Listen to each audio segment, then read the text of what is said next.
அதன் பாரம்பரியத்தை உணர்ந்து கொண்டு அதன் ஆழங்களை உணர்ந்து கொண்டு தன் குடும்பத்தை தன்னால் நரகத்தின் நெருப்பிலிருந்து பாதுகாக்க முடியாமல் போய்விடுமோ என்ற பயத்தினால் என் குடும்பத்தினால் அல்லாஹ் எதிர்பார்க்கும் தன் திருப்தியின் நிம்மதியின் சந்தோஷமும் எனது குடும்பத்திலிருந்து எனக்கு கிடைக்காமல் போய்விடுமோ என்ற பயத்தினால் 25 நாட்கள் கடும் நோய்வாய்ப்பட்டிருக்கிறார்கள்.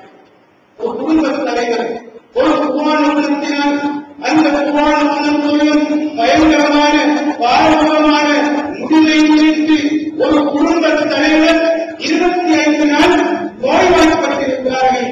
இன்று எத்தனை சுற்றுலாக்கள் கேட்கிறோம், எத்தனை மார்க்க உபன்யாசங்கள் கேட்கிறோம், எத்தனை வானொலிகள் மூலம், எத்தனை தொலைக்காட்சிகள் மூலம், எத்தனை புத்தகங்கள் மூலம் அல்லாஹ்வுடைய மார்க்கத்தின் விளக்கங்களை கேட்கிறோம். ஆனால் மனிதர்கள் ஒரு வசனத்தினால் நோய்வாய்ப்பட்டது கிடையாது. ஏன் அவர்கள் மார்க்கத்தின் இன்பங்களை இன்பங்களாக பார்க்கிறது? மார்க்கம் சொல்லும் விளக்கங்கள் நிம்மதியும் கண்குளிர்ச்சியும் சந்தோஷமும் என்னென்ன விடயத்திலெல்லாம் கிடைக்கின்றன என்பதை அவர்கள் ஆய்வு பார்க்கவில்லை. விளைவு இன்று அல்லாஹ் எதிர்பார்த்த குடும்பங்கள் சுவர்க்கமாக மாறாமல் அது நாளுக்கு நாள் நரகத்தின் அடையாளங்களை கொண்டு கொண்டிருப்பதை பார்க்கிறோம். கண்ணியத்திற்கும் மதிப்புக்கும் உரியவர்களே, எங்கள் குடும்பத்தை நரகத்தை அந்த வேலைகளுக்கு பாதுகாப்பத பொறுப்பு இந்த இடத்தில் இருக்கின்ற எங்கள் அனைவருக்கும் இருக்கிறது. அதே போல எங்கள் குடும்பம் நிம்மதி பெறக்கூடிய இடமாக சந்தோஷம் பெறக்கூடிய இடமாக மாற வேண்டுமாக இருந்தால் மூமின்களான நாங்கள் சில ஏற்பாடுகளை எங்கள் குடும்பங்களுக்கு செய்ய வேண்டும். கண் குளிர்ச்சி வேண்டுமாக இருந்தால் குடும்பத்தில் நிம்மதி சந்தோஷம் வேண்டுமாக இருந்தால் தொழில் மூலமும் வேறு பிரச்சனைகள் மூலமும் பூமியில் பிரச்சனைகளை சந்தித்துவிட்டு மனிதன் வீட்டை தந்த அழகான நிறுவனத்திற்குள் நுழைகின்ற பொழுது அங்கு அவனுக்கான சந்தோஷம் கிடைக்க வேண்டுமாக இருந்தால் அந்த மனிதன் அந்த குடும்பத்தின் அத்திவாரத்தை உணர்ந்து கொள்ள வேண்டும். குடும்பத்திற்கு ஒரு இலக்கை அல்லாஹ் வைத்திருக்கிறார். அதே போல அந்த குடும்பத்திற்கு ஒரு அத்திவாரம் இருக்கிறது. இந்த அழகான பள்ளிவாசல் இப்படி நிகழ்ந்து பார்ப்பவர்களின் கண்களுக்கு நிம்மதியையும் சந்தோஷத்தையும் தருகிறது. அதற்கான காரணம் இந்த கட்டிடத்தை தூக்கி பிடித்திருக்கின்ற அத்திவார கற்களாகும். அந்த அத்திவார கற்களில் வெடிப்பு ஏற்பட்டால் அது பலவீனமடைந்தால் அது புலம்பி போனால் இந்த கட்டிடத்தில் இருக்கின்ற உள்ளங்களுக்கு மத்திய புலம்புகள் வரும், பயம் வரும். எந்த நேரம் எப்பொழுதும் இடிந்திருமோ என்ற அந்த பயணத்தை ஆட்கொள்ளும். அதே போல குடும்பம் என்ற அந்த அழகான நிறுவனத்திற்கு ஒரு அத்திவாரம் வைத்திருக்கிறான். அந்த அத்திவாரம் செங்கற்கள் அல்ல, வருடமுடான மண்குழிகள் அல்ல, தீமந்திகள் அல்ல. அந்த அத்திவார கற்கள் எதிர்களை அல்ல 21 அத்தாட்சிகள் இந்த உலகத்தில் பரவாமல் இருக்கின்றன. அந்த அத்தாட்சிகளில் முக்கியமான அத்தாட்சியாக நடத்துவார்கள். அந்நலர்களும் இன்னும் அன்புக்கும் அத்துவாக நீங்கள் சேர்ந்து வாழக்கூடிய உங்களுக்குள்ளே உங்களுக்கான துணைவியை மனைவியை நாங்கள் படைப்போம். இதற்காக நீங்கள் அந்த பெண்ணிடம் நிம்மதியையும் சந்தோஷத்தையும் கண்களுக்கான குளிர்ச்சியையும் ஏற்படுத்திக் கொள்வதற்காக கண்டு கொள்வதற்கான உங்களிலிருந்து உங்களுக்குரிய துணையை நாங்கள் படைத்தது அல்லாஹ் அத்தாட்சிகளில் மிகப்பெரிய அத்தாட்சியாக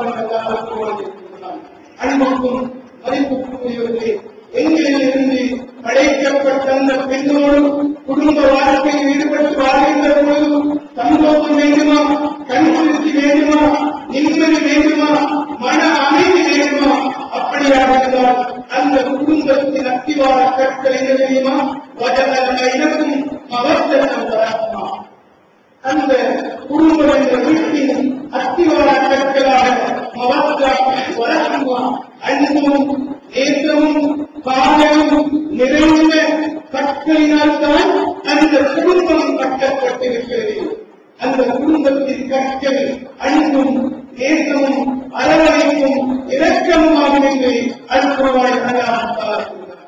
உங்களிலிருந்தே உங்களுக்கான துணையை படைத்தோம். ஏன் நீங்கள் அதன் மூலம் நிம்மதி அடைவதற்காக, சந்தோஷம் அடைவதற்காக, உடலுக்கும் உள்ளத்துக்குமான அந்த ராகத்தை பெற்றுக் கொள்வதற்காக உங்களுக்குள்ளே உங்களுக்கான துணையை படைத்தோம்.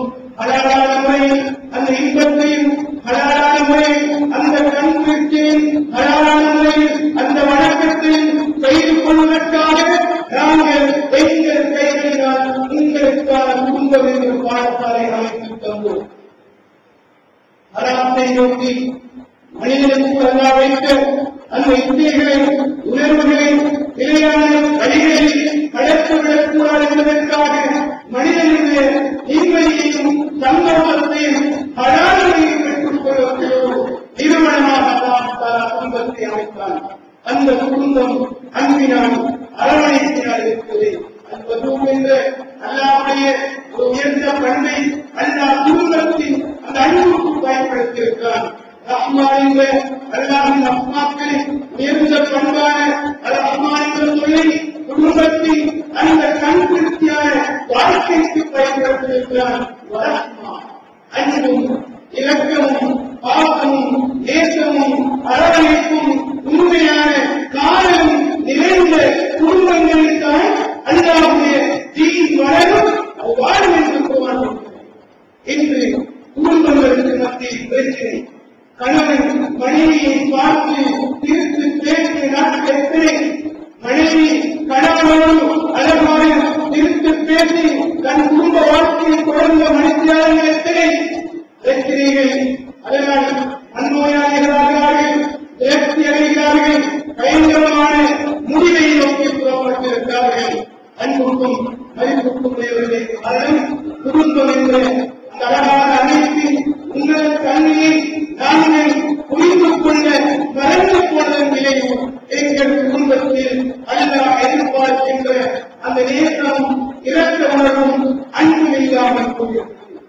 அன்புக்கும் மதிப்புக்கும் தேவர்களே, அன்பும் பாசமும் நிறைந்த அந்த குடும்பம் என்ற பாடசாலைக்கு அத்திவார கற்களாக அல்லாஹ் பயன்படுத்தியிருக்கிறார்.